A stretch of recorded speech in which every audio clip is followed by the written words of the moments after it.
lots of people use the word strategist in their job title. You've got strategists who label by asset class, like an equity strategist or a fixed income strategist, a currency strategist. You'll have geographic focus, like an APAC strategist or an emerging market strategist.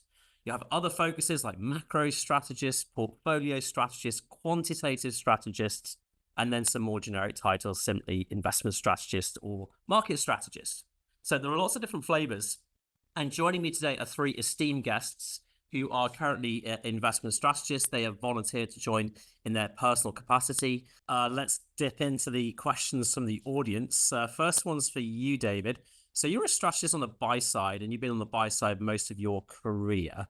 How does the buy side strategist role differ from being a strategist on the sell side? I found there was a rather interesting difference. When I was on the sell side, you had to say something different.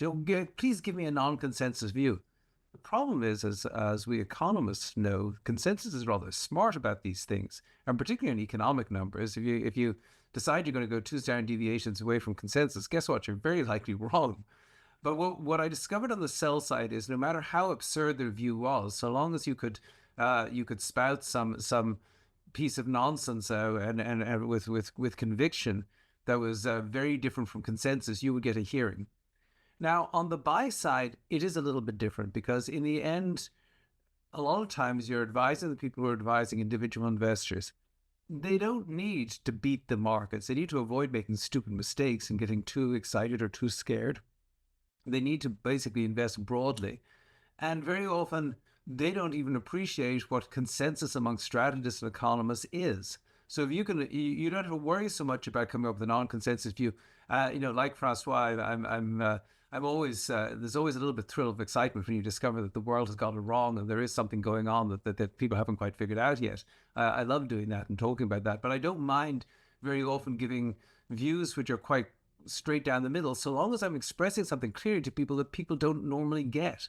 Because a lot of people, don't really understand what a reasonable economist or strategist would think about the state of the world, or the state of valuations, or an appropriate portfolio. And so, to me, in the buy side, it's much more about explaining it clearly to the average investor or the average advisor, so they can explain it to the average investor, rather than coming up with a non-consensus view.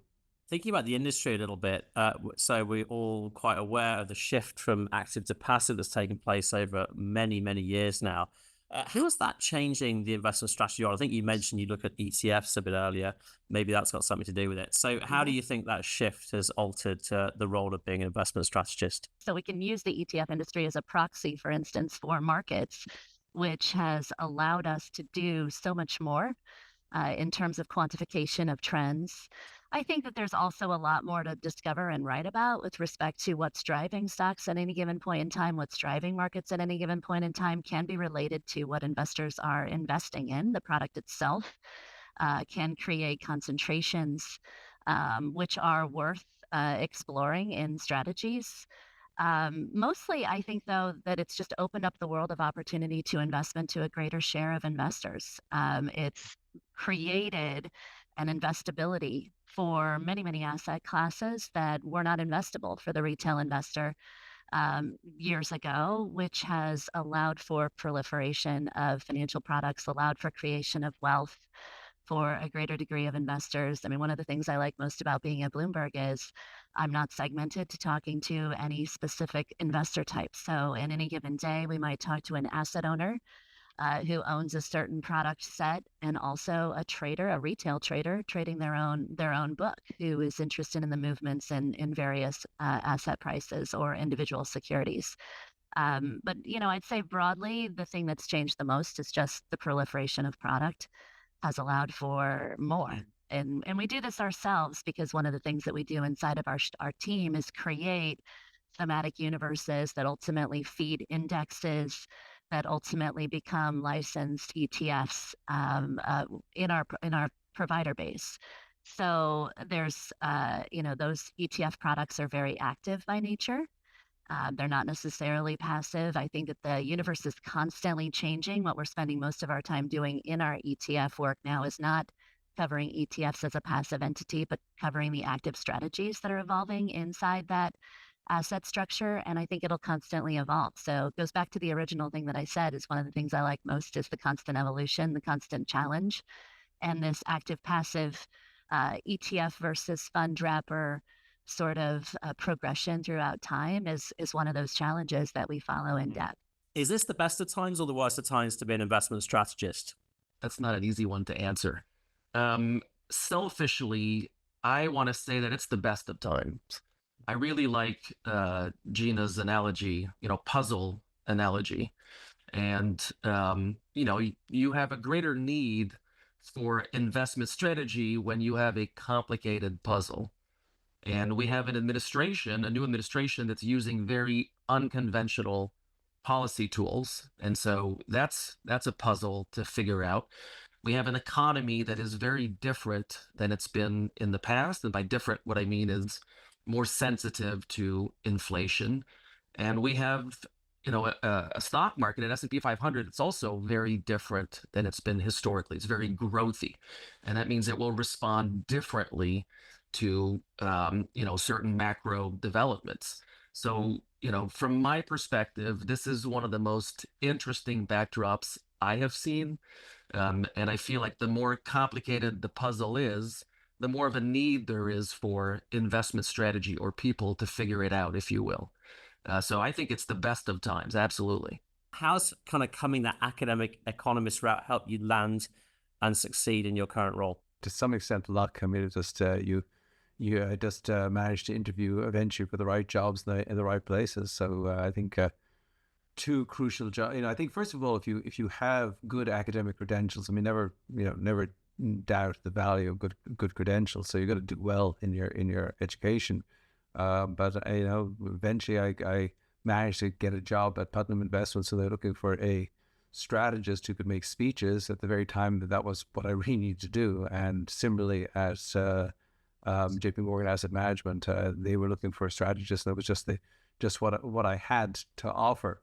So I think in anybody's job search, it's always going to be tricky. But I think again, it kind of gets back to that communication skill thing a little bit, because you're in the interview process. You're one of a gazillion resumes out there, but what is it, even when you're one-on-one across from somebody at a desk, what is it that gets you to the next round of interviews? And your ability to make some impression, some emotional impression upon that person on the other side of the desk, say, that's a really interesting person there, maybe we should listen to them again. That actually is probably what allows you float to the top of the pile and actually get the job. So it's a bit of luck. The jobs have to be open. You have to have connections. Always ask people, knock on doors, ask people for help. Don't ever be shy. Things I've regretted are always the phone calls I didn't make or the conversations I didn't have, not the ones that I did.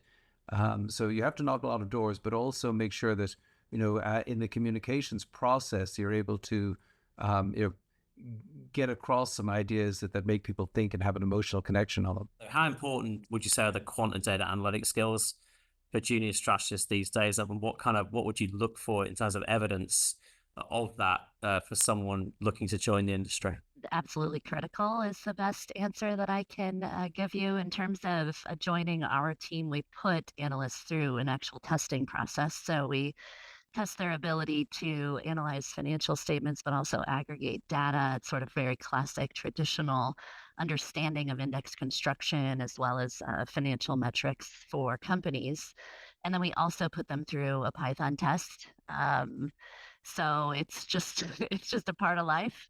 As we go through, especially because our approach is very data and model centric, as I mentioned, we're not sort of pontificating about where things are going. We're proving why certain indicators matter. We're proving why,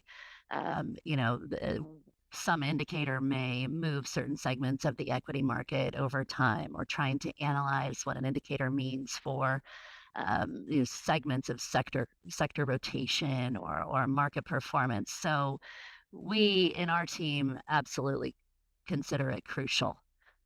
There are analysts certainly that I've hired in more senior level positions that don't necessarily have a data framework. They're more policy related analysts who might have a law background, for example. We have those analysts on our team. But from a junior perspective in supporting the data endeavor that we have, every analyst goes through the same testing process. So it's a pretty simple answer for me. What do you think are the top 3 skills, traits, or attributes that are pivotal to attaining those very highly prized institutional investor awards as a strategist? I think it's 3 things. I think you have to be good at research, obviously, ideally passionate about it. Number 2, you have to be able to write concisely. And number 3, public speaking. And so to me, those are the 3 things. I don't think you need to be a master of all 3. I would say I'm pretty good at all 3, but I can point to people that are better than me at research, at writing, definitely at public speaking. But you have to have a certain level in all 3, or consistency, if you will. If there's one that's more important than the others, I think it is probably research, because that's the basis ultimately. If you can't do research properly and have something interesting to talk about, well, there's nothing to really communicate other than just rehashing the news, and that just won't cut it as an investment strategist. And if you're good at one of them, well, then to invest your time. If you happen to be really good at research, you can take a writing class, you can take a public speaking class, to bring you to the level you need to be. So to me, those are the 3 things. And again, I think from a buy side perspective, maybe that would be a little different. On the sell side, we obviously write a lot, and so that part becomes important. But it's research, writing, and public speaking. If you saw a young person today aspiring to be an investment strategist and was looking to impress a large asset manager with their AI skills, what sort of things in 2025 would impress you on a resume when it comes to being on the cutting edge of AI at the junior levels?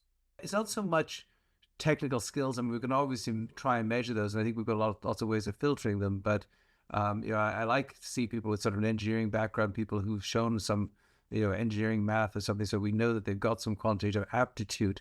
But the thing that I think is often missing here is an ability to write. And I think I don't look at research and writing and quantitative skills and speaking skills as different things. I think that your ability to research something and then to write about it. When you write about it, you realize, wait, that's what's wrong with the model. I needed to put that in the model, or this is why this thing, why we've got an outlier here. And then equally, I find when I'm making speeches, in the middle of it, I wish somebody would actually sort of write down the phrase that had just dawned on me as I was talking, because that's when your mind makes that connection. Aha, it is just kind of like that, but this is the problem with my argument. I wonder, did anybody notice that? And so I think that as a researcher, I think what impresses me, to be honest, is somebody who can write really well and who loves reading. If you want to be a good writer, read. If you want to be a good speaker, listen. But I think that a lot of people are so quantitative. I don't want to say I take quantitative skills for granted, but a lot of the candidates I see, I think, do actually have those quantitative skills, in very heavy doses. What I want to see is also an ability, a love of reading, and a love of actual writing with the pen. I know that's a very weird thing, but it's. I think these are old human skills that we're sort of discarding in this world of AI and texting, which may actually be dumbing down the population. I'd rather have somebody with 19th century skills than 21st century skills in many ways. So what couple of things have changed the most about investment strategy since the 1990s? And what couple of things would you say have changed the least about the profession? You have to remember the 1990s is the ramp up to the tech bubble. And so, in those days, macro, in the eyes of many, was kind of a dirty word. I would often meet investors that would say, we buy companies, and people that didn't care about macro. And I think that changed sometime around the GFC. The markets became dominated by macro events. And nowadays, obviously, it's viewed very, very differently. But in the 90s, it was still the world of picking stocks, and macro was viewed as secondary. What's changed the least, or what's similar? Well, it's still human beings making investment decisions, and as David mentioned, human beings have a lot of biases. Obviously, right now, the political bias, I think, is huge. So that's the commonality, I think, not just between today and 30 years ago, but 100 years ago. The one common bond that you'll find in every mania or asset bubble. It's humans that were trading stocks. And so to me, that's what hasn't changed and is still 100% the same.